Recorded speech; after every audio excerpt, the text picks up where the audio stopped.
Sí, bueno, un gran abrazo a todos de bienvenida.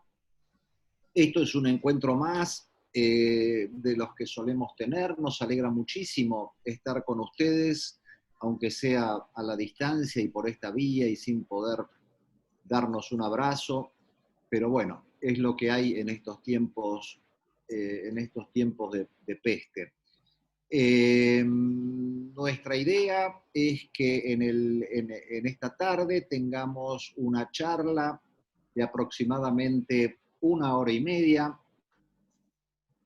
El programa que tenemos para hoy es el de centrar nuestra discusión y nuestras presentaciones en lo que es la EM activa o la EM agresiva, o bueno, sabemos de qué hablamos, pero no sabemos exactamente cómo definirla o no hay definiciones adecuadas. Y sobre eso nos va a hablar Marcos, a quien agradezco muchísimo que haya aceptado participar. A continuación de eso vamos a hablar de los fármacos con los que contamos para abordar a este tipo o a este subtipo de pacientes. Y por último, Juan Ignacio nos va a hablar sobre cómo manejar a los pacientes en este momento y en el entorno de COVID. Perdón, olvidé decirle que la segunda charla va a estar a cargo de Liliana Patruco. La idea es que ahora quienes no hablemos apaguemos nuestros micrófonos y apaguemos nuestras cámaras para mejorar la señal, si es que alguien tiene problemas de señal, y que los volvamos a activar cuando llegue el momento de la discusión, que sería muy interesante, o en general es lo más interesante de estas charlas, ¿no? Cuando terminemos con las conferencias, podamos discutir entre nosotros, bueno, dar nuestras opiniones, hacer preguntas o decir lo que querramos. Quiero agradecer a Biogen que esta actividad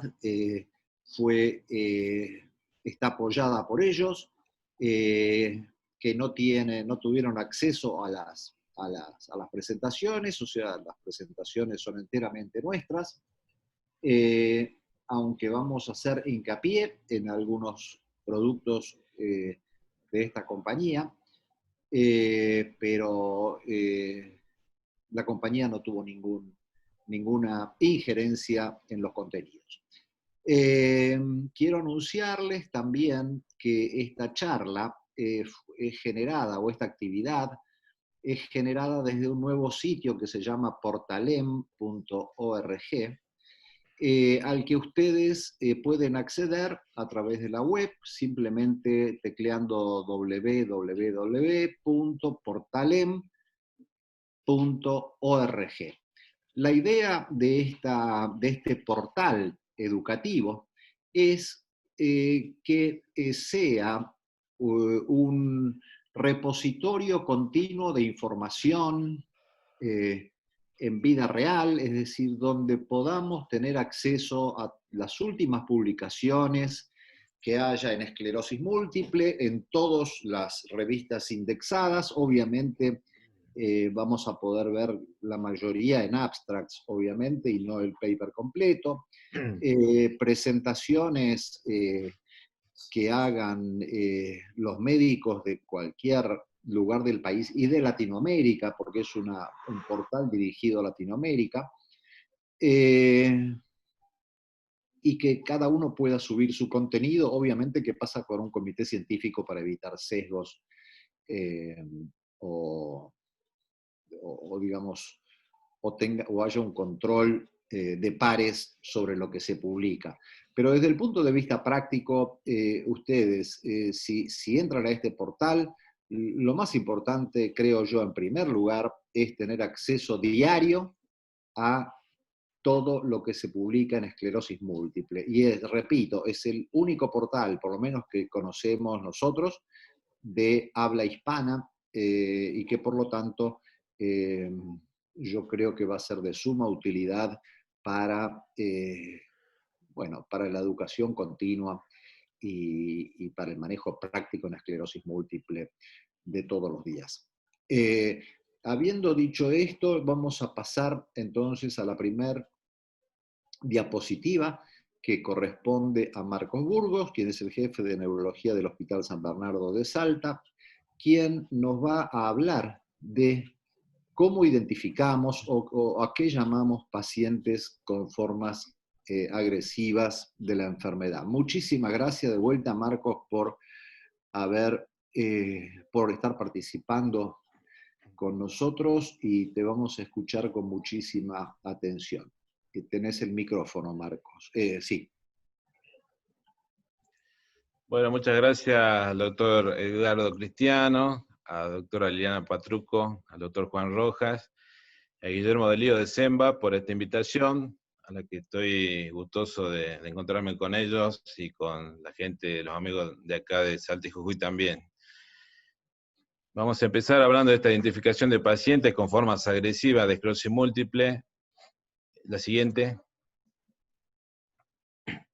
Y vamos a empezar con un caso clínico como ejemplo. Una mujer de 33 años, periodista, en pareja y sin hijos, sin antecedentes familiares de relevancia. La paciente presenta en abril de 2018 una disminución de la agudeza visual en el ojo izquierdo y dolor retroocular ipsilateral, que se exacerbaba con los movimientos de lateralidad del mismo, con resolución espontánea y ad integrum en 30 días. Hasta aquí pareciera una neuritis óptica con características desmielinizantes. En julio de 2018 presenta nuevamente dolor retroocular, esta vez del lado derecho, que se exacerba con los movimientos de lateralidad del mismo, y escotoma central de 48 horas de evolución. Recibe tratamiento con metilprednisolona, 1 gramo endovenoso durante 5 días, y presenta resolución ad integrum.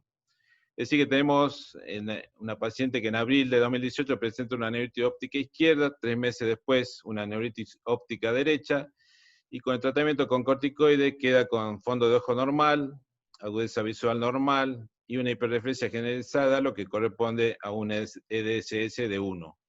Siguiente. Acá vemos estos cortes axiales de resonancia magnética del cerebro en FLAIR, donde podemos ver lesiones características desmielinizantes, algunas más redondeadas, otras más ovoideas, periventriculares, algunas yuxtacorticales, y se ve una lesión más voluminosa en el lado derecho, temporo-occipital. La siguiente. Esa lesión más voluminosa vemos que realza con contraste en forma nodular, y en el mismo lado, pero en la parte más anterior, se puede ver también otra lesión que realza en anillo incompleto. Siguiente. Entonces, de acuerdo a las características clínicas e imagenológicas de esta paciente, podríamos considerar una forma muy activa de esclerosis múltiple. Siguiente. Al respecto, es bueno comentar que la heterogeneidad clínica al momento del debut enfatiza la importancia del tratamiento individualizado. De acuerdo a este artículo de Rosten y Montalbán, podemos decir que el tratamiento ideal para esclerosis múltiple es el tratamiento personalizado. Y aunque hay algunos datos todavía que faltan de confirmar, como ser la validación de biomarcadores y de algoritmos de tratamiento, esto se puede implementar en forma práctica. Este enfoque contemporáneo debería tener en cuenta los pronósticos basados en evidencia, factores pronósticos basados en evidencia, también la elección de tratamiento inicial y el monitoreo de ese tratamiento inicial para detectar en forma temprana falla terapéutica y poder hacer un switch de medicación. Entonces consideremos factores clínicos y biomarcadores, como vemos un debut monofocal versus multifocal, es un predictor importante, igual que la frecuencia de recaídas y el intervalo entre la primera y segunda recaída. Si este es un intervalo corto, predispone a mayor discapacidad en el futuro. Hay estos predictores menos importantes. Ahí se me fue la pantalla, no sé si... Sí, ahí está, ahí volvió. Todavía no. ¿Todavía no? Espérame un segundo, que parece que la conexión era media inestable. Ahí ¿Querés que volvemos. comparta yo mi pantalla? Mira, espérate, déjame hacer esta prueba, ¿ahí la ves? Ahí está de vuelta. Gracias, Liliana. Perfecto, de nada. Entonces, dentro de esos factores clínicos, lo más importante era el debut mono multifocal, la frecuencia de recaída, el intervalo entre primera y segunda recaídas. Tenemos otros que son menos importantes, pero también válidos, como el grado de recuperación post-recaída, el EDSS al momento del diagnóstico, el estatus cognitivo. Aquellos pacientes que tienen un deterioro cognitivo temprano en la enfermedad van a llegar más rápidamente a una discapacidad con un EDSS de 4, y también van a llegar más rápidamente a una fase secundaria progresiva. Aquellos pacientes también con bandas oligoclonales en líquido cefalorraquídeo o niveles de neurofilamentos elevados de cadena liviana en sangre también van a tener una mayor discapacidad en el futuro. Hay factores imagenológicos que son potentes predictores, como el volumen lesional en T2, la presencia de lesiones que captan gadolinio, la presencia de lesiones infratentoriales o medulares, y también hay datos de atrofia cerebral y de atrofia de sustancia gris, por ejemplo, los núcleos talámicos. Otros factores menos importantes, pero que también suman, son el género de la etnia, la edad al debut, el tabaquismo, los bajos niveles de vitamina D y la presencia de comorbilidades. Es decir que, si bien la elección inicial de tratamiento es compleja, probablemente se vaya refinando en el futuro a medida que tengamos más datos validados. Siguiente. En este artículo de Oscar Fernández, él propone un cambio en el paradigma hacia un tratamiento más efectivo tempranamente en el curso de una esclerosis múltiple de alto riesgo, y propone términos como enfermedad agresiva, teniendo en cuenta el tiempo de llegada a un EDSS de 6 o más, o la edad en que se llega a ese nivel de discapacidad, o el tiempo de llegada a una fase secundaria progresiva. También tiene en cuenta la cantidad de recaídas con reducción incompleta en el último año, y si tenemos por lo menos 2 estudios de resonancia magnética que muestren nuevas lesiones en T2 o lesiones agrandadas y lesiones que capten gadolinio. También así, si hay falla terapéutica, por lo menos a un fármaco modificador de la enfermedad. También se hace referencia a la enfermedad muy activa, también teniendo en cuenta la cantidad de recaídas, las lesiones con gadolinio, la falla de algunos de los fármacos modificadores de la enfermedad, y define también la enfermedad severa, rápidamente evolutiva. Estas formas muy activas o rápidamente evolutivas y severas de la enfermedad representarían cerca del 10 al 34% de la población de los pacientes con fenotipos recidivas. Sin embargo, aún no contamos con una definición mundialmente consensuada y que sea aceptada para definir las formas muy agresivas de la enfermedad. Siguiente. Bueno, la historia natural de la esclerosis múltiple, analizada por Scalfari en este artículo de Brain del año 2010, donde él tomó el tiempo del inicio de la enfermedad hasta un EDSS 6 y lo analizó en forma longitudinal junto con el número de recaídas, sobre todo primero y segundo año, y vio que aquellos pacientes que tenían 3 o más recaídas dentro de ese periodo, el 50% de ellos llegaban a un EDSS de 6 a los 15 años. Es decir, que el número de recaídas en los 2 primeros años de la enfermedad es un predictor de discapacidad a largo plazo. Siguiente. Y si bien tenemos varios predictores o el pronóstico puede resultar variables en esclerosis múltiple, hay algunos predictores clínicos que nos pueden predecir discapacidad irreversible en esclerosis múltiple. Este es un estudio de Confabreux, un estudio retrospectivo de 1844 pacientes que analizó variables demográficas y clínicas y lo relacionó con la progresión de la discapacidad sobre todo el tiempo del inicio de la enfermedad hasta la llegada a parámetros de discapacidad como el EDSS de 4, de 6 y de 7. Ellos encontraron varios factores que se relacionaban con la progresión de discapacidad, como ser el sexo, la edad, los síntomas, la forma de esclerosis múltiple, es decir, si era fenotipo recidiva o si era fenotipo progresiva. Y lo que encontraron también es que una incompleta recuperación luego de la primera recaída se asociaba con una mayor progresión de la discapacidad. La siguiente. En este estudio de Fitniku, él hizo una relación entre las lesiones en el T2 de resonancia magnética basales con las recaídas y la discapacidad en el largo plazo con un 20 años de seguimiento. Ellos encontraron que aquellos pacientes con síndrome clínico aislado, a los 5 años, en forma significativa, se convertían a esclerosis múltiple dependiendo de la resonancia basal. Cuanto más lesiones tenían, mayor conversión. Y también encontraron que el incremento del volumen lesional en T2 fue significativamente mayor en el grupo que desarrolló esclerosis múltiple secundaria progresiva, siendo esta diferencia evidente dentro de los primeros 5 años de evolución de la enfermedad. La siguiente. Entonces, un poco para concluir esta introducción, podemos revisar este artículo, que fue un update de días del año 2019, donde se define en cierta manera la esclerosis múltiple muy activa, y se define como la llegada a un EDSS de 4 dentro de los 5 años del inicio de la enfermedad, múltiples recaídas, 2 o más con recuperación incompleta en el último año, y 2 o más resonancias magnéticas que demuestran la presencia de nuevas lesiones en T2 o agrandamiento de las lesiones previas, o lesiones que realizaban con gadolinio a pesar de tratamiento con un fármaco modificador de la enfermedad.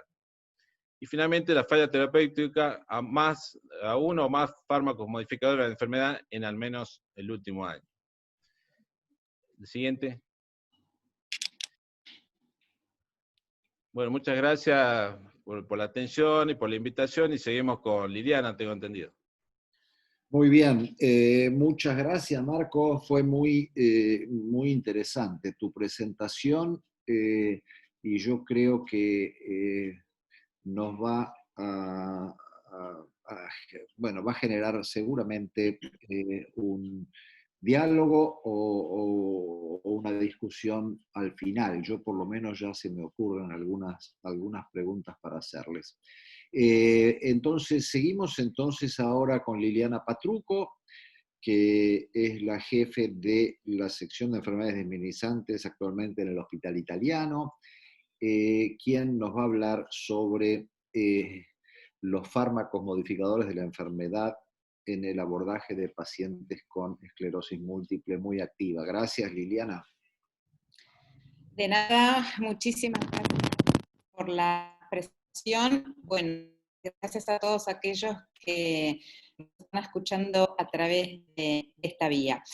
Bueno, como dijo muy bien Edgardo, vamos a tratar de abordar los tratamientos o cuáles opciones tendríamos, específicamente considerando aquellos pacientes que tienen formas muy activas de la enfermedad.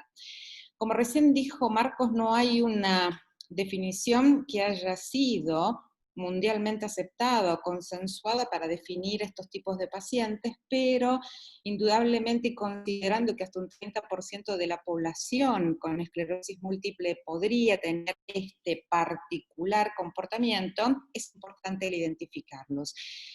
Y de hecho, entre parámetros clínicos y parámetros imagenológicos, los que hoy en día tienen más fuerza, cuando eventualmente el paciente lo conocemos por primera vez y tiene un único evento clínico, son los hallazgos en la resonancia magnética los que nos pueden ayudar a identificarlos. ¿Y por qué es importante identificar este subtipo de pacientes? Porque hoy en día, ya desde hace unos años, tenemos nuevos paradigmas de tratamiento. Hasta hace unos años atrás, generalmente empezábamos con todos los pacientes con un tratamiento estándar, y en la medida en que teníamos evidencia de que la respuesta no era la que esperábamos, íbamos cambiando nuestras opciones terapéuticas. Después nos dimos cuenta de que en realidad este tipo de enfoque de tratamiento, que es el que llamamos tradicional o seguro, y que vamos escalonando las opciones terapéuticas en forma lenta, no era el más apropiado para los pacientes, porque de hecho nos estábamos perdiendo una ventana de oro, que en general son los primeros 2 años de evolución de la enfermedad,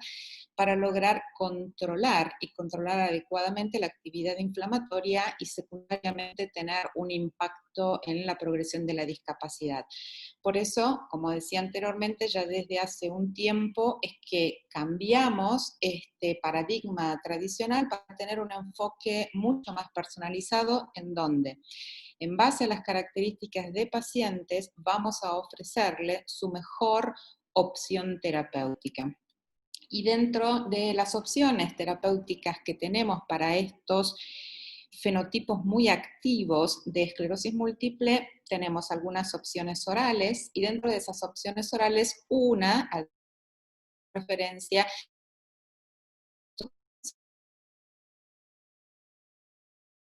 que haya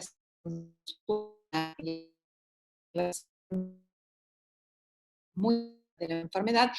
Cuando se revisan los ensayos clínicos, siempre tenemos algún subanálisis acerca de, uy, otra vez me dice que mi conexión es inestable, si se llega a cortar, volvemos a ponerla. Si vemos en los resultados en cuanto al estudio clínico de fingolimod, consideraron como formas muy activas en aquellos pacientes que habían estado en tratamiento o bajo un tratamiento con un fármaco modificador de la enfermedad del año previo y habían tenido una o más recaídas durante ese periodo bajo tratamiento y además un aumento significativo de lesiones en la resonancia o por lo menos una o más lesiones que realzaran con el gadolinio. Analizando las estadísticas de este subgrupo de pacientes, vieron que independientemente de que tuvieran más de una recaída, ya sea en el año previo o más de 2 en los años previos, o que tuvieran más de una resonancia que realzara con gadolinio o un volumen significativo en T2, los resultados, por supuesto, favorecían la administración de este fármaco en cuanto a controlar actividad inflamatoria en este subgrupo de pacientes. Otra de las opciones que siempre de si podía ser de utilidad para el manejo de pacientes con formas muy activas de la enfermedad es dimetilfumarato, y en realidad los datos se obtienen mucho más de estudios que se hacen en la vida real, los cuales son datos interesantes porque los pacientes que se incluyen en estudios de vida real son pacientes que tienen mucho más que ver con los pacientes que habitualmente manejamos en el consultorio, en cuanto a que los pacientes que se incluyen en los ensayos clínicos no tienen comorbilidades, pueden alcanzar un determinado rango etario y demás. En este estudio de la vida real, en donde se utilizó un método estadístico muy apropiado, como es el de emparejamiento o propensity score matching, para que las poblaciones incluidas sean muy semejantes entre sí, se vio que comparando, y acá lo vemos en la línea azul, fingolimod versus dimetilfumarato, no hubo diferencias activas en la proporción de libres de recaídas entre uno y otro fármaco, de manera tal que tiene un muy buen impacto para controlar actividad inflamatoria de la enfermedad en pacientes con formas muy activas de la misma y que es bastante comparable con fingolimod. Este es otro estudio, pero que este fue generado en Estados Unidos, en donde comparan distintas opciones orales y ver si puede tener o puede funcionar para controlar actividad en fenotipos más activos. Entonces vamos a ver siempre el comparador es dimetilfumarato. En este caso versus teriflunomide, vemos que resulta ser más efectivo dimetilfumarato, sin embargo nos vieron diferencias que fueran de significancia entre uno y otro, de manera tal que ambos fármacos, tanto fingolimod cuanto teriflunomide, cuanto dimetilfumarato, serían buenas opciones a considerar dentro de los fármacos orales para controlar formas muy activas de esclerosis múltiple.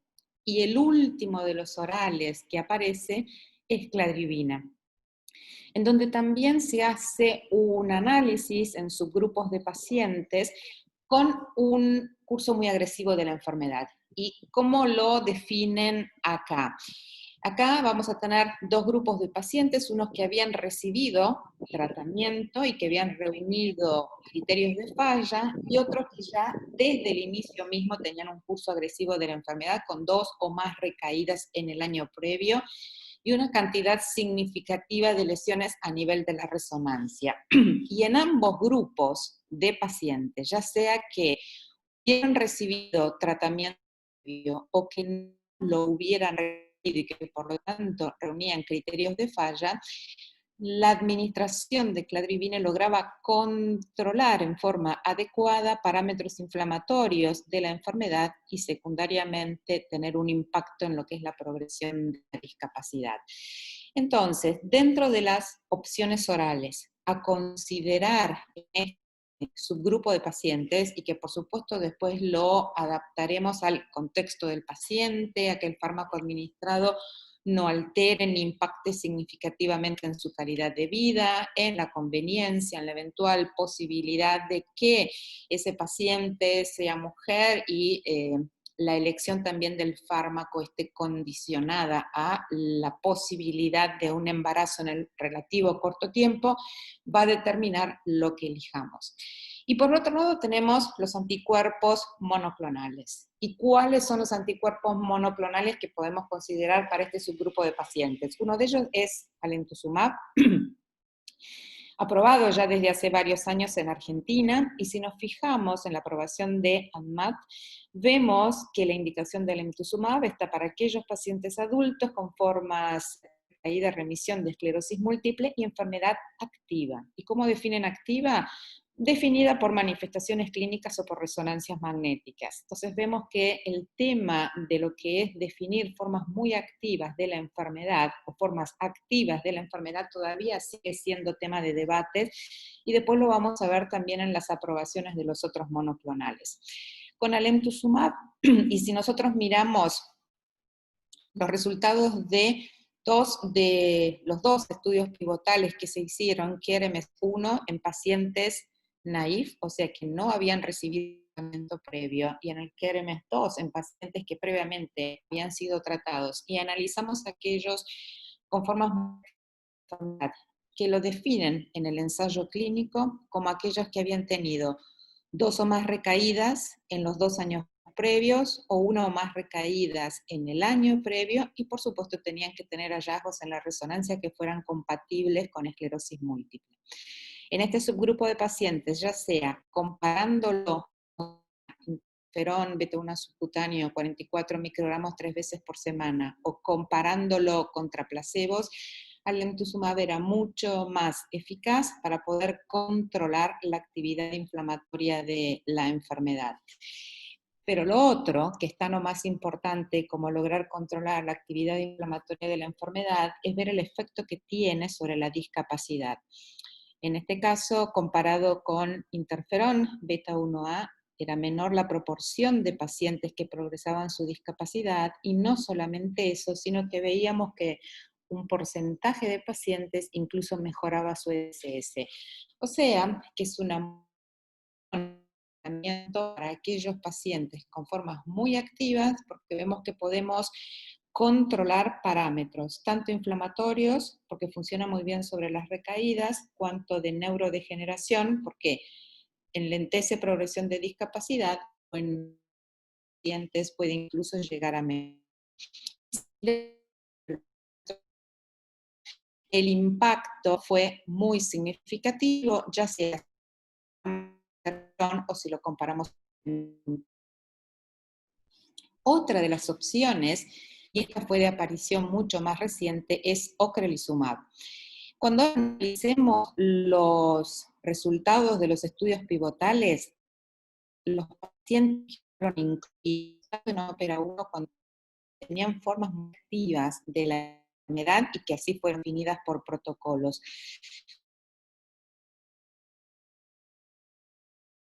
Previo de normalidades a nivel de la resonancia magnética. Sin embargo, no es que esté aprobado, como vemos acá más abajo en lo que dice MAP, para formas muy activas de la enfermedad, sino en líneas generales para pacientes adultos con formas recaída, remisión de esclerosis múltiple. ¿Y qué es lo interesante de ver, o qué es lo que ocurrió con este fármaco? Que no solamente demostró que podía controlar la actividad inflamatoria durante los 2 años que dura un ensayo, sino que en los seguimientos hasta el año 5 y más recientemente que se han mostrado resultados hasta 7 años de estos pacientes, la efectividad se sostenía, porque ese es otro dato importante. El lograr control de actividad inflamatoria en los primeros años no significa que el mismo o que ese efecto del fármaco pueda sostenerse a lo largo del tiempo. Entonces es muy importante considerar los resultados en el corto y también en el largo plazo. Y lo mismo se vio en cuanto a la progresión de la discapacidad. Por supuesto que un paciente tratado con ocrelizumab progresaba mucho más lentamente si lo comparamos con aquellos que fueron inicialmente tratados con interferón beta. Pero lo otro interesante que nos muestra este estudio es que cuando se inicia la fase de extensión, todos pasaron a recibir tratamiento activo. Sin embargo, nunca estas curvas pudieron acercarse. De manera tal que esto, de cierta forma, refuerza el concepto que cuanto mejor nosotros elijamos la opción terapéutica en esa ventana de oro que llamamos o que consideramos que son los 2 primeros años de evolución de la enfermedad, mejor vamos a mantener a nuestro paciente a lo largo del tiempo. Porque si bien podemos rectificar nuestra conducta, como vemos acá, nunca vamos a lograr en esos casos que las curvas se aproximen y nunca esos pacientes van a poder volver a alcanzar, por lo menos en términos de discapacidad, aquellos en los que originalmente iniciamos con un tratamiento muy efectivo. Y el último de los anticuerpos monoclonales de los cuales vamos a hablar es natalizumab, que ya conocemos y que manejamos desde hace muchos años, y que en este caso sí, cuando vemos la aprobación de ADMAT, se consideran o por lo menos discriminan mucho mejor a que llamamos pacientes con enfermedad muy activa, que son aquellos que a pesar de haber recibido en forma adecuada y un tratamiento completo, persisten con actividad de su enfermedad, o aquellos que tienen una forma recaída de remisión grave y de evolución rápida. ¿Y cómo la definen? Como 2 o más recaídas incapacitantes, recaídas muy severas en un año, con 1 o más lesiones que realzan con gadolinio en la resonancia o un incremento significativo de la carga lesional en T2 comparada con una resonancia previa en los pacientes. Se intenta definir un poco mejor a qué llamamos enfermedad muy activa o una enfermedad grave y de evolución rápida. Tenemos datos, en este caso, de los primeros estudios que se hicieron con natalizumab, como el estudio AFIRM, en donde más allá de en pacientes con enfermedad muy activa, que lo vemos acá en este recuadro a la derecha de la pantalla, por supuesto el efecto del fármaco era muy notorio, y no solamente esto, sino que además fueron los que primero hablan acerca del concepto de no evidencia de actividad de la enfermedad como un objetivo duro e importante de outcome, de resultados, y que nos habla del verdadero control de actividad de la enfermedad. Por supuesto que uno de los temas que siempre surge en relación a natalizumab es esta preocupación acerca de el desarrollo de leucoencefalopatía multifocal progresiva, historia que cambió tremendamente a partir del año 2013, cuando comienzan a hacerse las determinaciones de anticuerpos en forma cualitativa, en cuanto a si estaban o no estaban, o en forma cuantitativa, además, según el índice, como vamos a ver un poco más adelante. Y vamos a ver que manejándonos de esa manera, la tasa de incidencia de LMP pasa de ser 0.067 por mes en este primer periodo de 5 años, del 2009 al 2013, a reducirse más de un 50% una vez que se hace generalizado la determinación y el uso de estos anticuerpos. Y después se establece como valor de corte 1.5. ¿Por qué? Porque se vio que todos aquellos pacientes que desarrollaban leucoencefalopatía multifocal progresiva tenían en las determinaciones cuantitativas de los anticuerpos valores que estaban por arriba de 1.5.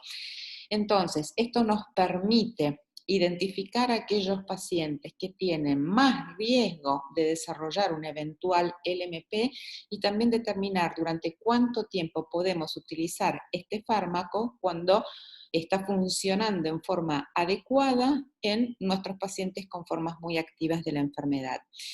La única circunstancia en la cual nos sirve la utilización de estos, digamos, de este índice de anticuerpo es en aquellos pacientes que recibieron previamente tratamiento inmunosupresor, porque no nos logra diferenciar bien en ambas poblaciones. Sin embargo, tengamos en cuenta que hoy en día prácticamente ninguno de nuestros pacientes ha recibido un tratamiento con fármacos inmunosupresores. Y cuando hablo de inmunosupresión me refiero a mitoxantrone, como hacíamos antes, o azatioprina.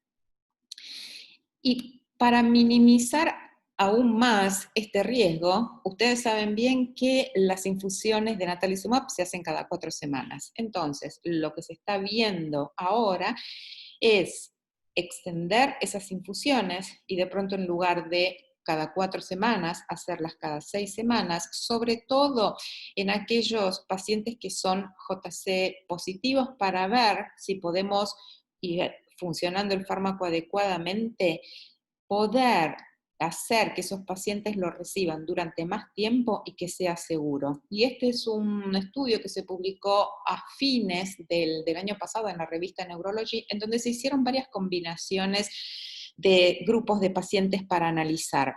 Acá analizaron aquellos que habían recibido de pronto más o menos de 15 infusiones en el último año y medio, y que comparaban obviamente 4 semanas versus 6 semanas, y vieron que cuanto más más tiempo sosteníamos ese periodo de infusiones prolongadas, menor era el riesgo o la probabilidad acumulada de que vayan a desarrollar una eventual LMP, y la diferencia fue muy significativa. Después vieron durante cuánto tiempo sostenían este periodo extendido de infusión, más de 6 meses o menos de 6 meses, y vieron que cuando lo sosteníamos en los periodos de infusión en forma prolongada, también lográbamos disminuir la probabilidad de que vayan a desarrollar una infección por virus de JC, y después consideraban el total de infusiones que habían recibido en un año. Menos de 10, obviamente, que eran las infusiones extendidas, o más de 10 infusiones en el año con los periodos habituales, y las diferencias seguían siendo significativas a favor de las infusiones extendidas, en el sentido que conservábamos la efectividad, pero ganábamos mucha en seguridad. Y de hecho hay un estudio actualmente en curso que compara, estudio prospectivo, que compara la eficacia de estas dosis extendidas.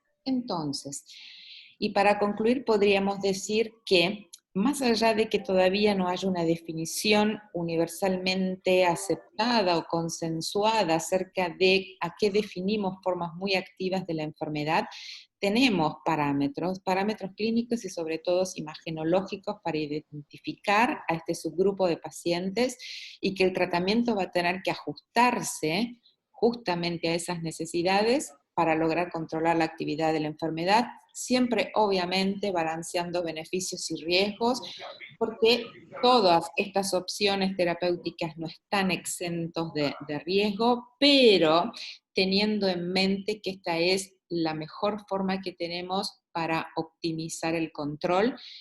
Y por supuesto, eso no nos priva de tener que monitorear la respuesta y de seguir a los pacientes en forma periódica, porque de antemano no vamos a poder predecir quiénes van a responder en forma adecuada y quiénes no. Y les agradezco muchísimo por la atención. Muchas gracias, Viviana. Buenísima la charla. Vamos a pasar a la última charla, y para eso voy a presentar al doctor Juan Ignacio Rojas, que trabaja en SEMBA y también desarrolla su actividad asistencial en el Hospital Universitario CEMIC. Así que, Juan, muchas gracias por estar, y nos vas a hablar de cómo manejar a los pacientes con esclerosis múltiple en la pandemia. Gracias, Juan. Gracias, Doc, por la presentación.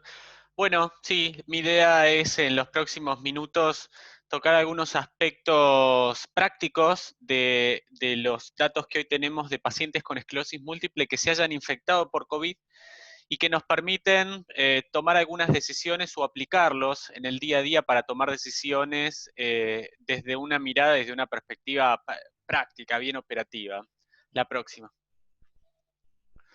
Hoy entendemos que COVID, la infección por SARS-CoV-2, puso una situación de atipía. No teníamos antecedentes en general de una infección generalizada, pero sobre todo nos puso en una situación complicada a quienes manejamos enfermedades crónicas, porque en los últimos años empezamos a usar más y más medicamentos que regulan al sistema inmune de una forma más efectiva, más inteligente, pero no entendíamos si eso podía llegar a ser perjudicial en el contexto de esta epidemia, de esta pandemia.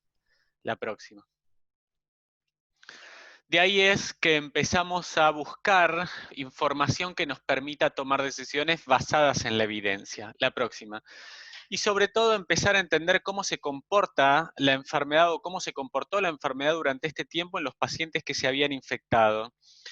Lo primero que se hizo fue empezar a generar recomendaciones basadas en la experiencia, recomendaciones basadas en mecanismos de acción de los tratamientos y recomendaciones muy conservadoras al comienzo. Siempre que hay desconocimiento, ignorancia en determinadas situaciones, la primera reacción es de cerrar todo.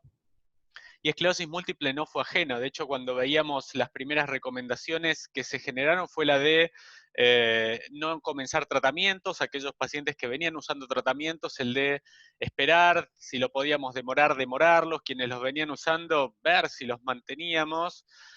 Pero en paralelo se empezó a generar una serie de iniciativas que llevaban a juntar datos de pacientes con esclerosis múltiple que se hayan infectado. Así surgió este movimiento, que es el de MS Data Alliance, que lo que hizo fue ir registro por registro en el mundo a decirle que incorporaran datos de pacientes con esclerosis múltiple que se hayan infectado por COVID, una serie de datos homogéneos entre los registros para después compartirlos y hacer un meta-análisis de todos los registros en el mundo que tuviesen información respecto a pacientes con esclerosis múltiple que se hayan infectado. La próxima. Hoy ustedes saben que Argentina tiene un registro nacional de esclerosis múltiple, que es el registro denominado Relevar-EM, y dentro de Relevar-EM, paralelo, se creó una iniciativa que es la de hacer una solapa, que es juntar información respecto a pacientes con esclerosis múltiple que se infectaran por COVID. Pero más allá de Argentina, la iniciativa se diseminó también en Latinoamérica. Quien inició este proyecto fue el grupo del Hospital Ramos Mejía a través de Ricardo Alonso y Orlando, y nosotros nos sumamos para proveer todo el soporte metodológico y para ayudarlos en la conducción, sobre todo por la experiencia que tenía Relevar EM en el aspecto del registro y la recolección de datos globales. La próxima. De ahí es que este registro, el registro RELACOEM, que es el registro de COVID en esclerosis múltiple, que está corriendo en Argentina y que está corriendo en Latinoamérica, junto con otros registros en el mundo, empezaron a proveer esta información que necesitamos respecto a qué pasa con el paciente que se infecta. Por un lado, si el paciente con esclerosis múltiple está más susceptible a infectarse por COVID, y si el paciente con esclerosis múltiple que se infecta va a tener una evolución distinta de la enfermedad, es decir, va a tener formas agresivas o severas de COVID. El primer registro que empezó a responder estas dos preguntas fue el registro italiano. El registro italiano también está incorporado dentro de la MS Data Alliance, pero ellos, desde la cantidad de casos que se generaron en Italia y que se comunicaron, empezaron a proveer algunas de las respuestas que hoy utilizamos de una forma más global. En esta primera comunicación que hizo el registro italiano a comienzos de abril, lo que hizo fue describir cómo había sido la evolución de 232 pacientes con esclerosis múltiple que o se habían infectado, que tenían datos positivos confirmados de infección o que tenían sospecha, una sospecha alta de haberse infectado. Como ustedes ven, en la tabla que está remarcada a la derecha, también se hizo el análisis de los tratamientos, porque más allá de que la pregunta está de si el paciente con esclerosis múltiple que se infecta va a tener una evolución distinta, la gran pregunta que nos hacíamos y que nos seguimos haciendo es si los tratamientos que vienen usando los pacientes van a hacer que la evolución sea distinta en el caso de que se infecte y si debiéramos tomar alguna conducta con ese tratamiento, ya sea interrumpirlo, no iniciarlo o no debiéramos tomar ninguna conducta de ese tipo. La próxima. De ese registro de más de 200 pacientes, solo 10 pacientes tuvieron formas severas o críticas de infección por COVID. Y cuando se hizo el análisis de esos 10 pacientes, 5 fallecieron, y cuando se ve el detalle de los pacientes que fallecieron, por lo general son pacientes, fueron pacientes muy grandes, muy añosos, mayores de 60, 55 años, la mayoría de los casos, con formas progresivas de la enfermedad, ya sea secundarias progresivas o primarias progresivas, y cuando se hace el análisis de los tratamientos, gran parte de esos pacientes, 5 pacientes, no venían utilizando tratamientos, solo 2 estaban usando tratamientos que fallecieron, dimetilfumarato y rituximab, pero sobre todo un denominador común que tenían los pacientes era una alta tasa de comorbilidades, un poco relacionadas con la edad, la evolución de la enfermedad, y eso es lo que hoy predispone o que se ha encontrado como principal hallazgo de este registro como factor asociado a el riesgo de formas más severas de la enfermedad. Pero no se encontró una asociación ni con la enfermedad per se, ni con esclerosis múltiple, ni con los tratamientos. Es decir, que los otros 220 pacientes no tuvieron formas más agresivas aún utilizando tratamientos más reguladores o supresores del sistema inmune. La próxima. La próxima. Esto es un poco lo que mencionábamos, qué fue lo que hicimos al comienzo de la pandemia, establecer una serie de recomendaciones, incluyendo en Argentina, que tenían un punto de vista más conservador, el de esperar, demorar en lo posible hasta tener más información o más clara cuál era la relación entre esclerosis múltiple, el riesgo de infectarse y en el caso de que se infectaran los pacientes, el riesgo de tener formas más agresivas. La próxima. Lo mismo hizo Estados Unidos, lo mismo hizo Inglaterra, lo mismo fueron haciendo los distintos países al comienzo de la pandemia. La próxima. Pero en la medida que fueron apareciendo más y más datos de estos registros, empezamos a entender ciertas asociaciones o no asociaciones en infección y el riesgo de tener formas evolutivas más severas. Y hoy tenemos evidencia que provienen de estos registros que nos dicen que los pacientes que vienen utilizando interferones o acetato de latiramer, en el caso de que se infecten, no van a tener formas más agresivas de la enfermedad, es decir, van a tener el mismo curso que tendrían pacientes que no tuviesen la enfermedad, pero que tuviesen esos aspectos demográficos, sea la edad, o las comorbilidades. Es decir, que hoy en pacientes utilizando acetato de latiramer e interferones no hay un incremento del riesgo de tener formas más agresivas en el caso de que se infecten. La próxima. Algo similar para teriflunomide. Con teriflunomide no hay una asociación de los pacientes utilizando teriflunomide que se hayan infectado, que hayan desarrollado formas más agresivas. Por eso es que la recomendación es la de, si el paciente tiene indicado comenzar, lo mismo para interferones y acetato de latiramer, si viene utilizando, mantener el tratamiento, y en el caso de que se infecte, evaluar el recuento linfocitario, y en el caso de infecciones severas, evaluar la interrupción y el lavado del tratamiento. Pero hoy no hay una asociación y no hay indicaciones para modificar lo que hacíamos con teriflunomide, que es el de comenzar y mantener. La próxima. Lo mismo para dimetilfumarato, tampoco hay una asociación de incremento del riesgo de tener formas más agresivas en el caso de que el paciente se infecte utilizando dimetilfumarato. Por eso es que no hay indicación ni para no iniciar el tratamiento, ni para suspender el tratamiento hoy en el contexto de pandemia. Incluso en el paciente que se infecta no hay indicación de suspenderlo, salvo situaciones críticas, que el paciente entre en formas críticas en donde habría que evaluar, por supuesto, el esfuerzo va a ir para otro lado. La próxima. Algo similar para fingolimod, tampoco hay una asociación, quizás fingolimod, lo que sí vamos monitoreando es el recuento linfocitario en el paciente que se infecta. Hoy no tiene indicación de no iniciar, si tiene el paciente indicado comenzar, debe comenzar, si viene utilizando, debe mantener el tratamiento, y en el caso de que se infecte, sobre todo evaluamos el recuento linfocitario. Si el recuento linfocitario es muy bajo, consideramos la interrupción transitoria, pero tampoco esto tiene tanto racional, seguimos ahí manteniendo una conducta más desde el mecanismo de acción, porque hoy sabemos que interrumpir fingolimod para restablecer el funcionamiento y la exteriorización de los receptores fingosina-fosfato y la liberación de los ganglios va a pasar un mes, entonces la interrupción en el contexto del agudo no tiene sentido, por supuesto en situaciones críticas el esfuerzo va hacia otro lado, pero hoy la indicación es de comenzar, mantener, en el caso de infección continuar, en formas críticas por supuesto que se va a hacer el esfuerzo para otro lado. La próxima. Algo similar para cladribina. Cladribina inicialmente tenía una recomendación de no comenzar y en el caso de segundos cursos intentar demorarlo. Hoy esa recomendación no tiene un sustento racional y basados en la evidencia no hay un incremento del riesgo en pacientes que hayan usado cladribina o que estén bajo el segundo curso de tener formas más agresivas en el caso de que se infecte. Por eso es que se ha cambiado, incluso muchas de estas recomendaciones establecidas en distintos países se han modificado directamente y hoy la indicación es la que venimos mencionando para los distintos tratamientos. Iniciar, en el caso de que ya se haya decidido iniciar, utilizar el segundo curso en el caso de que el paciente le toque recibir un segundo curso. La próxima. Lo mismo para natalizumab.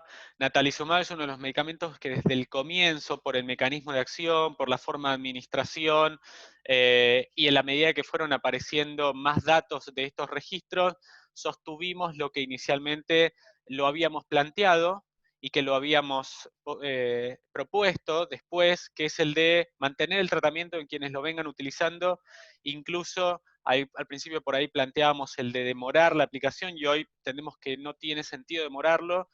Iniciar en quienes tengan indicado iniciar y en el caso de infecciones, por ahí posponer hasta la recuperación del paciente, pero si no son formas significativas de la infección, es el de seguir utilizando el tratamiento por el mecanismo de acción y sobre todo porque hoy entendemos un poco mejor desde qué lado el sistema inmune controla los casos de infección. Y por eso es que ninguno de estos medicamentos ha demostrado modificar la historia en el caso de que se infecten, porque ninguno ataca o compromete la inmunidad innata, que es el tipo de inmunidad que sale a defender inicialmente contra la infección. La próxima.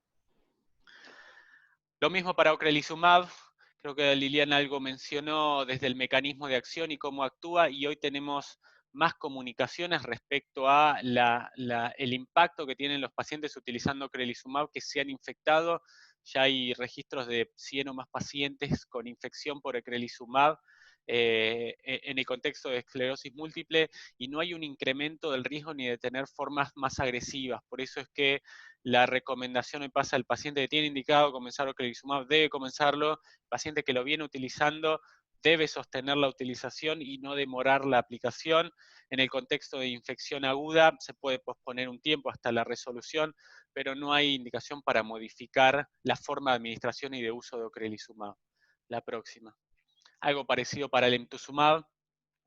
Desde las indicaciones iniciales teníamos esta actitud de no usarlo. Si el paciente tenía indicado comenzar al emtuzumab, cambiar de tratamiento o buscar una alternativa. Y hoy por los pacientes que provienen de los registros en base a la experiencia, en base a pacientes en alemtuzumab que se han infectado, no hay una indicación ni hay un riesgo de tener formas agresivas de la infección. Por eso es que aquel paciente que tiene indicado comenzar emtuzumab, porque es una forma muy activa de la enfermedad, porque ha fallado a distintas estrategias, la indicación es comenzar. Aquel paciente que debe recibir el segundo ciclo de alemtuzumab debe comenzarlo, eventualmente posponer en el contexto de una infección aguda, pero no hay que modificar la utilización de los medicamentos. Desde el lado de las recaídas, algo similar pasó. Inicialmente la recomendación era esperar, solamente evaluar aquellas recaídas con mucho impacto funcional, y hoy entendemos que eso no tiene sentido. Incluso los pacientes que han recibido corticoides, ya sea en el contexto de la pandemia o incluso corticoides en el contexto de una infección aguda, han tenido una mejor evolución, e incluso hoy el único tratamiento que ha demostrado reducir la mortalidad en pacientes que se infectan por COVID es la dexametasona. Por eso es que el paciente que está cursando una recaída, que tiene indicación de tratamiento, porque es una recaída que lo impacta funcionalmente, debe recibir el tratamiento que habitualmente hacemos, que son los corticoides a altas dosis. La próxima. Desde el lado, bueno, hay datos respecto al riesgo de pacientes embarazadas con esclerosis múltiple que se hayan infectado. No hay un impacto sobre el desarrollo fetal, no hay un efecto teratogénico, no hay una transmisión, en principio, por esta corte de 69 embarazos evaluada en China.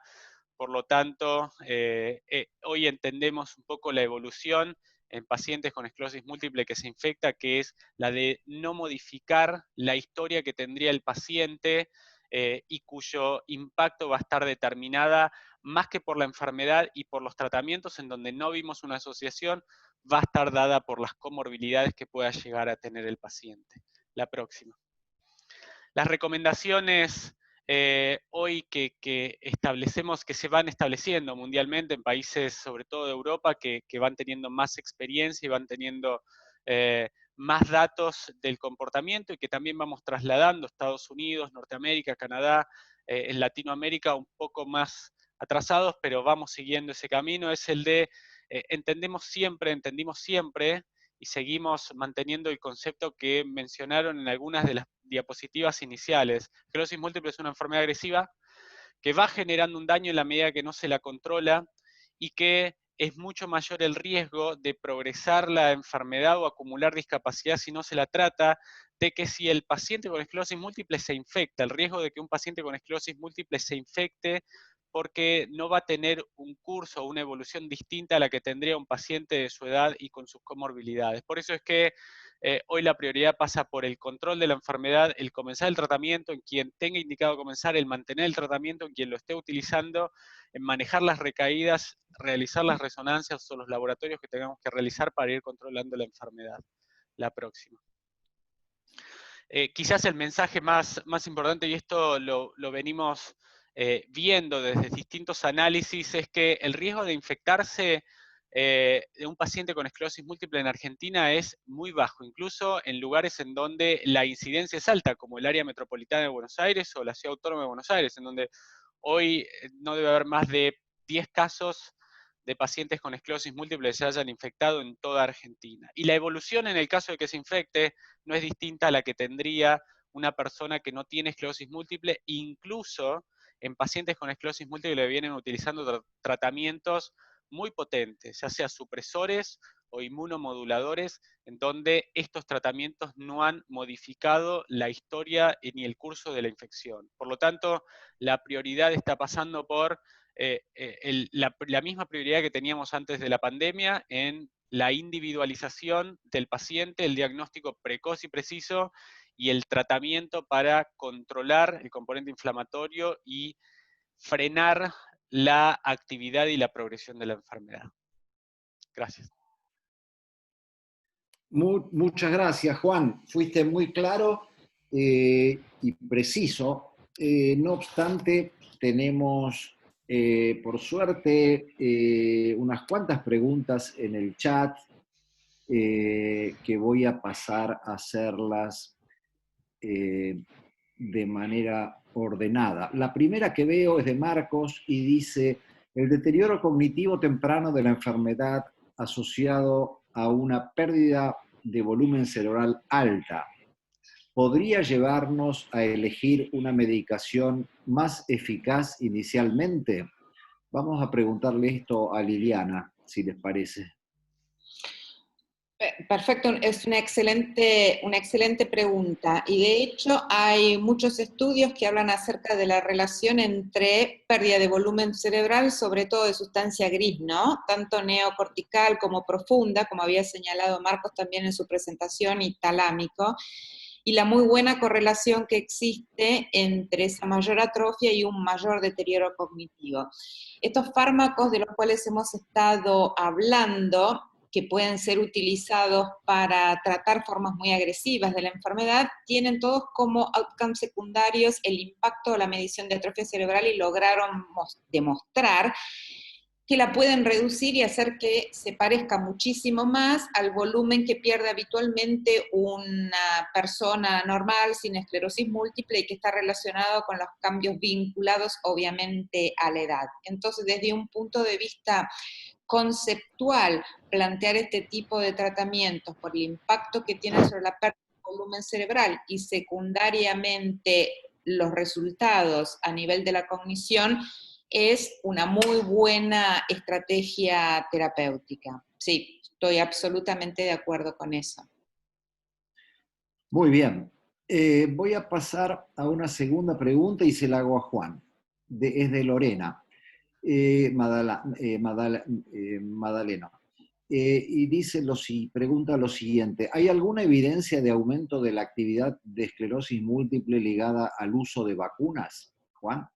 Bueno, es muy importante, es muy interesante la pregunta. Esta pregunta ha sido evaluada en varias cortes a lo largo de los últimos 15, 20 años, sobre todo a expensas de que empezamos a ver en el 94-95 en las primeras cortes de Estados Unidos que mostraban un incremento de la frecuencia de recaídas en el contexto estacional.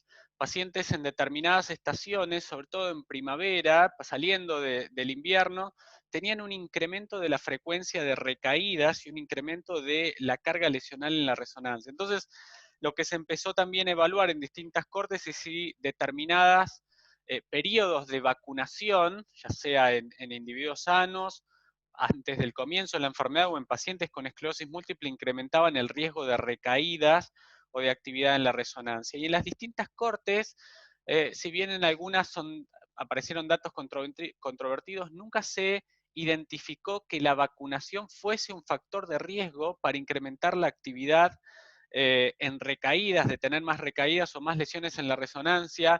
Quizá en algunos se encontró alguna asociación en la vacunación con fiebre amarilla que podría llegar a tener un incremento del riesgo de actividad, de recaídas, pero nunca fue confirmado de una forma consistente.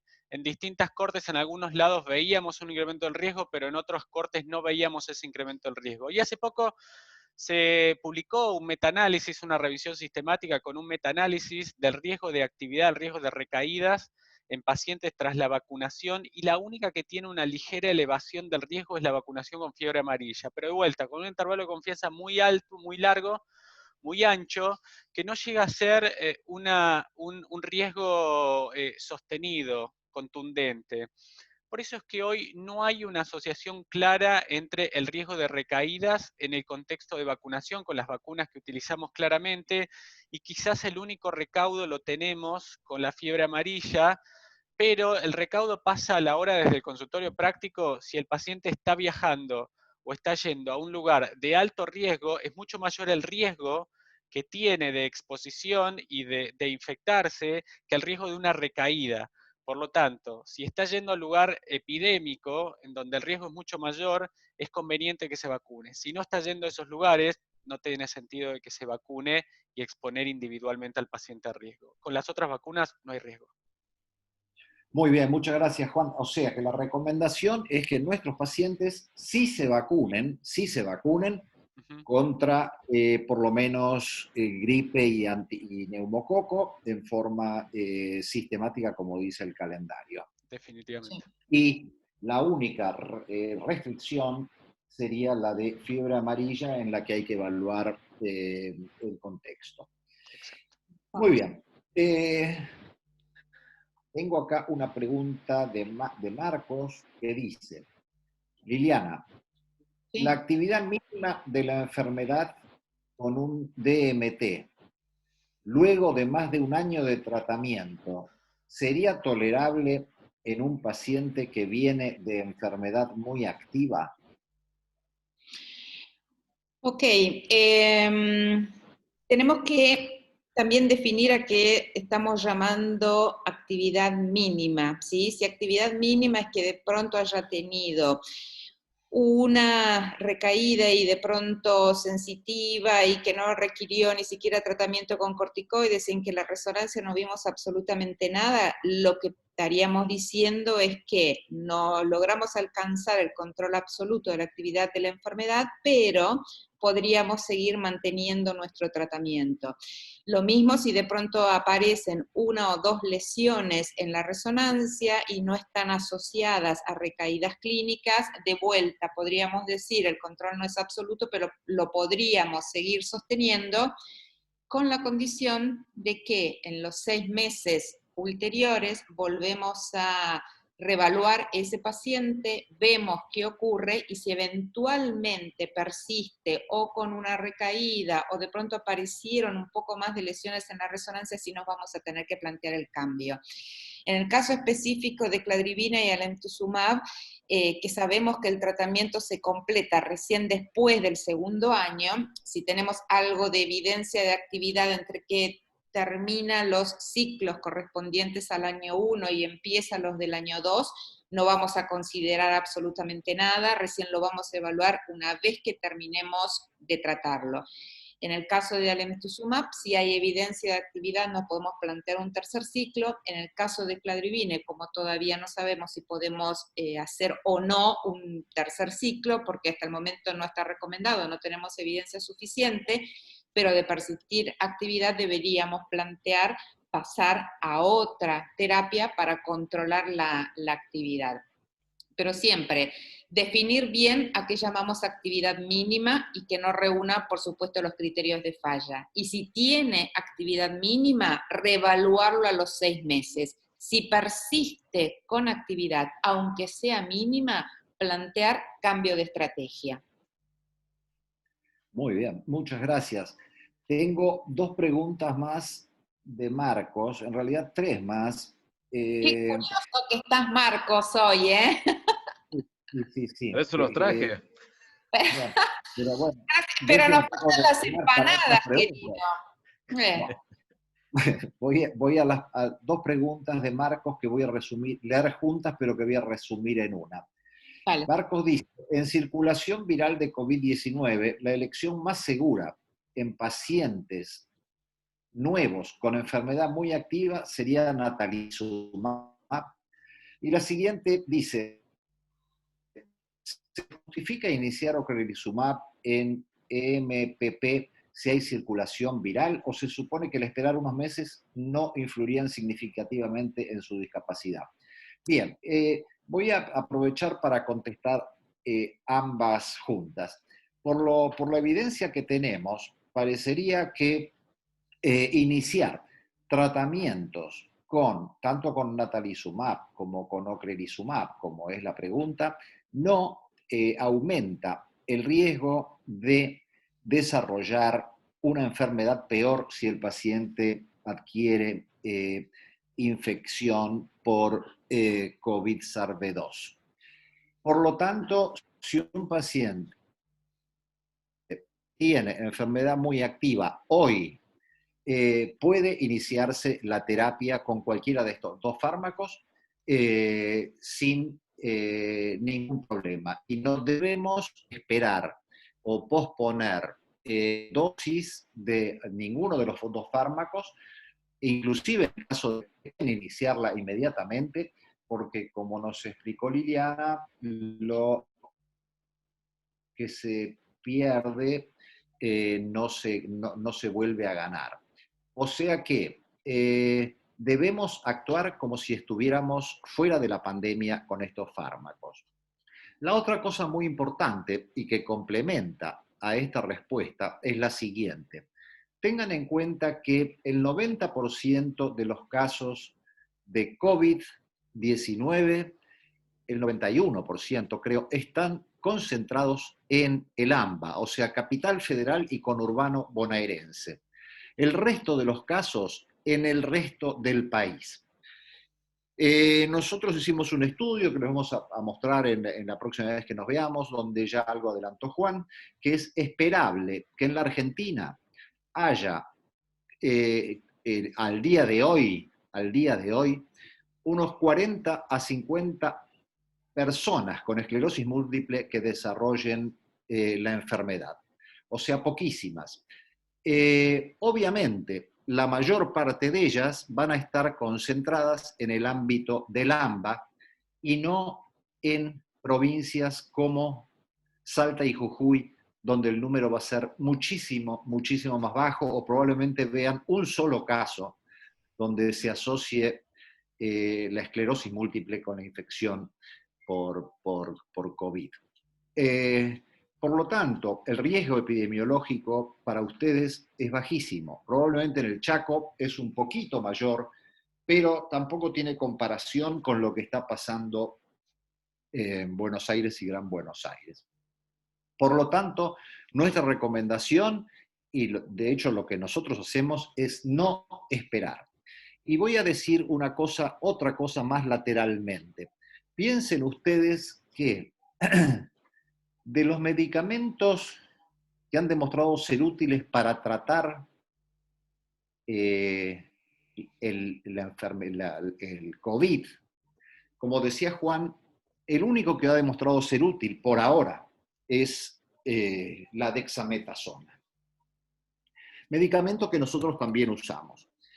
Y por otro lado, me gustaría agregarles que varios de los medicamentos que están en estudio apuntan justamente a disminuir el componente inflamatorio de la enfermedad COVID, que lo que mata a las personas es la respuesta exagerada inmunológica del huésped.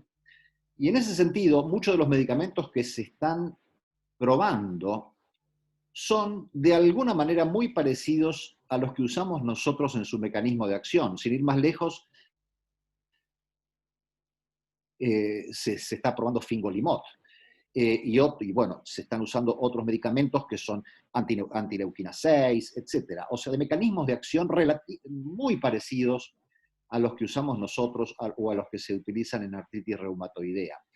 Con esto no quiero decir que nuestros medicamentos vayan a curar la enfermedad, pero por lo menos, y con la evidencia que tenemos, los medicamentos que nosotros usamos podemos decir al momento actual que no van a empeorar la evolución de la enfermedad y que por lo tanto deberíamos seguir usándolos en forma segura. Obviamente, durante el curso de la infección por COVID, a ninguno de nosotros se nos ocurriría iniciar un tratamiento con estos fármacos, sino que lo que haríamos es esperar, no sé, un mes, 2 meses, lo que dure la enfermedad. Bien. Dicho esto, Liliana quiere hablar.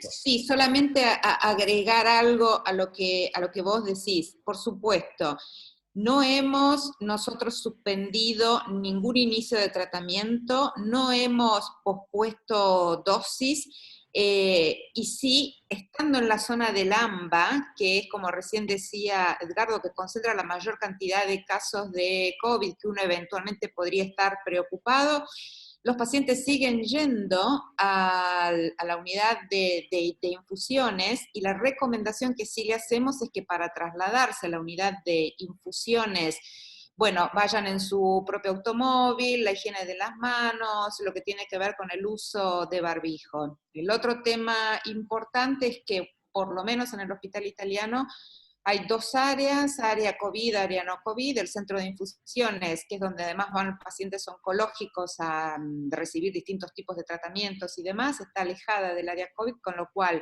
antes de ir se les hace el día anterior un triage telefónico preguntándole al paciente si tiene síntomas, y si alguno de su núcleo familiar tiene síntomas, y dicen que no, se lo espera el día siguiente. Cuando van a ingresar al hospital se les hace control de temperatura, y dentro de la circulación intrahospitalaria, bueno, el uso de barbijos también es obligatorio.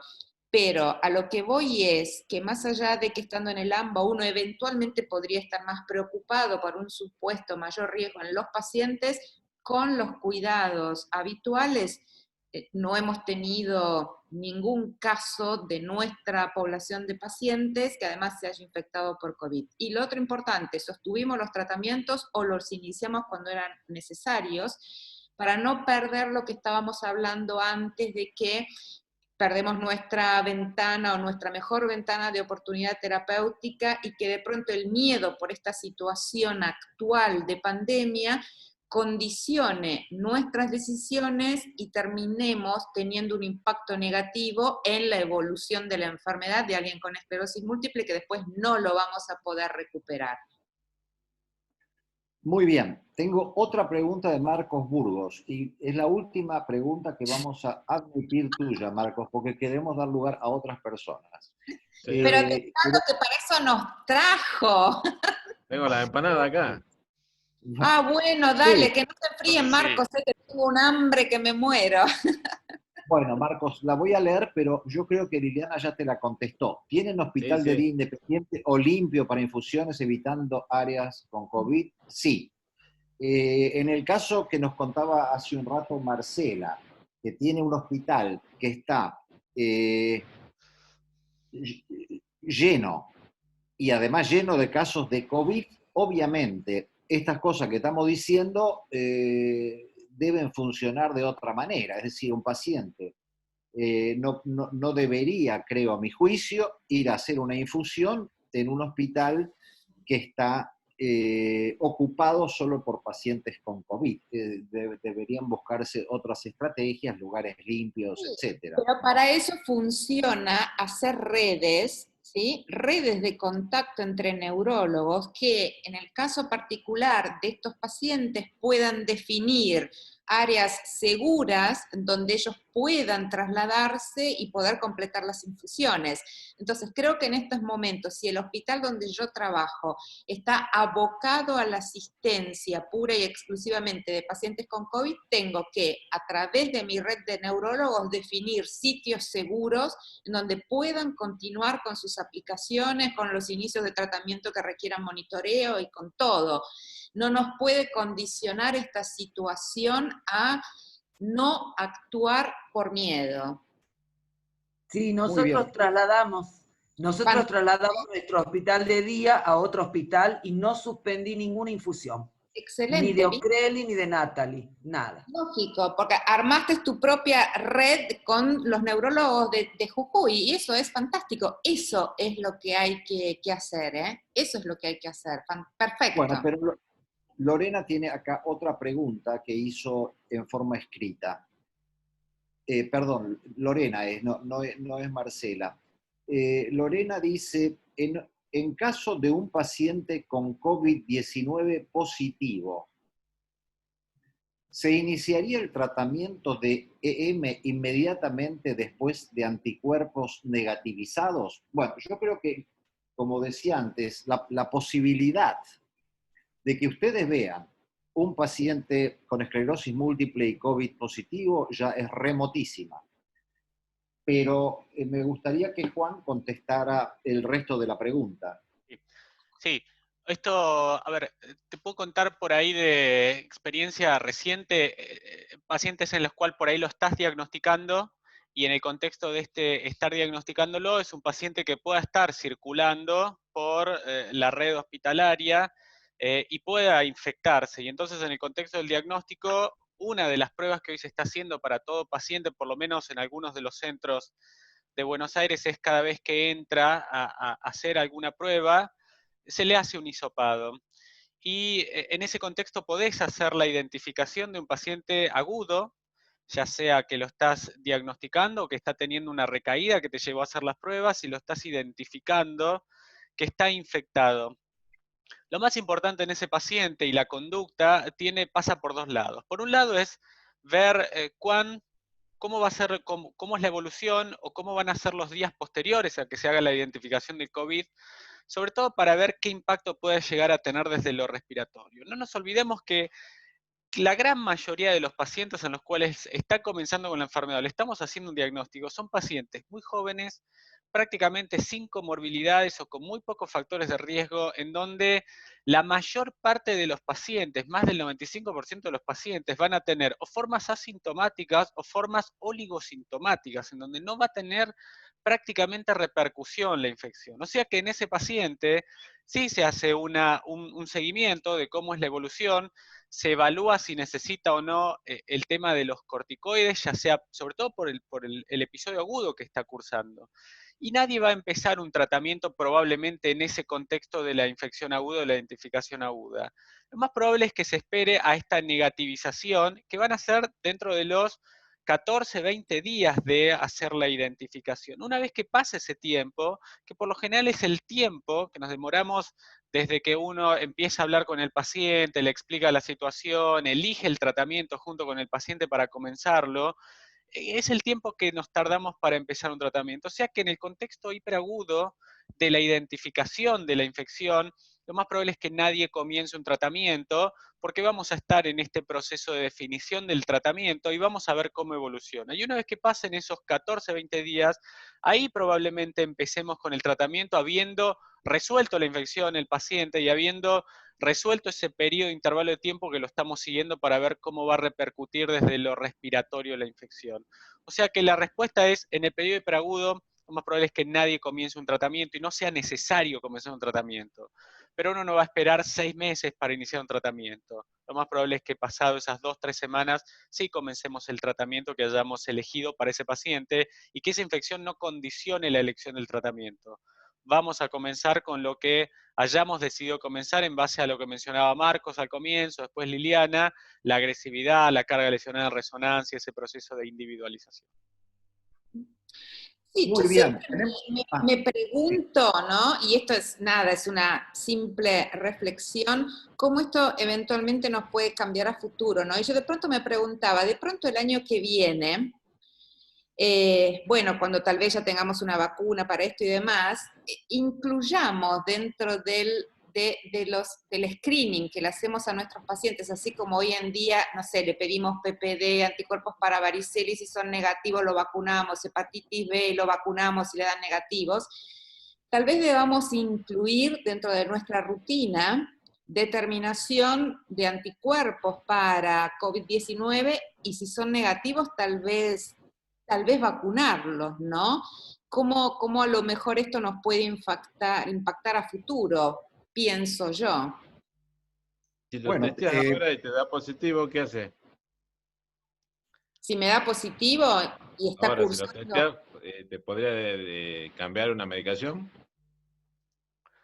No, yo creo que no, ¿eh? Si me da positivo, no me va a cambiar mi decisión. A lo sumo, si en ese momento está cursando con la infección, como decía Juan hasta ahora, voy a esperar a que resuelva, que yo ya en 14 o como mucho 20 días, eso está definido, y después voy a empezar con lo que yo quiera, ¿eh? Y volvemos a insistir a lo de antes. Esto no tiene que condicionar nuestra conducta con los pacientes porque va a ir en detrimento de ellos. Totalmente. Y algo análogo es el de hoy no testeamos para ver si el paciente ha tenido el virus de la gripe estacional o lo vamos a testear el año que viene para ver si tiene el virus de la gripe estacional.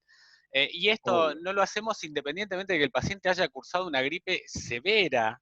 Por eso es que en este sentido tampoco va a modificar la conducta desde elegimos comenzar con natalizumab en el paciente, o eventualmente comenzar con alemtuzumab. Y de golpe lo hisopamos y tiene una PCR positiva, lo más probable es que lo observemos durante 7, 14 días y una vez que haya pasado el periodo de infección aguda, comience. Incluso si el paciente durante esos 7, 14 días hace una forma moderada de la infección o severa y la resuelve, una vez que la resolvió, ya no hay riesgo, el paciente no va a quedar ni inmunosuprimido y al contrario ya va a quedar inmunizado. O sea, para esta estacional de COVID no va a tener riesgo y para la del año que viene tampoco va a tener riesgo porque no sabemos si va a haber una del año que viene que lleve a modificar el tratamiento. Por eso es que identificar el virus en el momento que estamos haciendo el diagnóstico, lo más probable es que no nos lleve a lo que recién mencionamos. No va a comenzar en el agudo, lo vamos a observar para ver cómo evoluciona, pero después de 7, 14 días que haya pasado su periodo de desarrollo y haya ya pasado la instancia en donde puede haber desarrollado una complicación respiratoria que necesite más observación, pueda comenzar con lo que hayamos elegido comenzar y no nos va a condicionar incluso en situaciones en donde puede evolucionar de una forma más agresiva. Sí. Claro, Sí, sí. debemos tomar a los pacientes como si hubieran cursado una gripe, digamos. Una gripe fuerte, aquellos pacientes con enfermedad severa, ¿no? Pero, digamos, es totalmente análogo el razonamiento. Sí. Bien, me gustaría, si hay más preguntas del auditorio, que las hagan por vía oral, si quieren, conecten su micrófono y su cámara, tenemos tiempo para una o dos más o dos preguntas. En el auditorio hay alguna reflexión, duda, comentario, observación, etcétera. No sean tímidos. Bueno, Son tímidos, parece. No, bueno, Claro, o que las cosas han sido claras, ¿no? Así que, bueno, si no hay más preguntas, yo les mando un abrazo muy grande. Agradezco mucho a Marcos, agradezco mucho a Liliana, a Juan y a Guillermo por haber coordinado todo este encuentro. Agradezco a Biogen, que nos permitió hacerlo. Y les agradezco obviamente muchísimo a ustedes, a este auditorio tan grande que hemos tenido. Creo que en un momento fuimos 17 participantes, así que me parece que fue, no sé, por lo menos para mí muy productivo y espero que para ustedes también. Y si no fue productivo, por lo menos nos vimos las caras y nos saludamos. Así que un abrazo muy grande a todos y será hasta la próxima. Y que estén muy bien y que estén muy seguros. Y bueno, esperemos verlos muy pronto. Así que adiós a todos. Gracias, adiós. Gracias. Cuídense Abrazo para mucho. todos. Gracias, Marco. Chao, gracias. Gracias a ustedes. Gracias.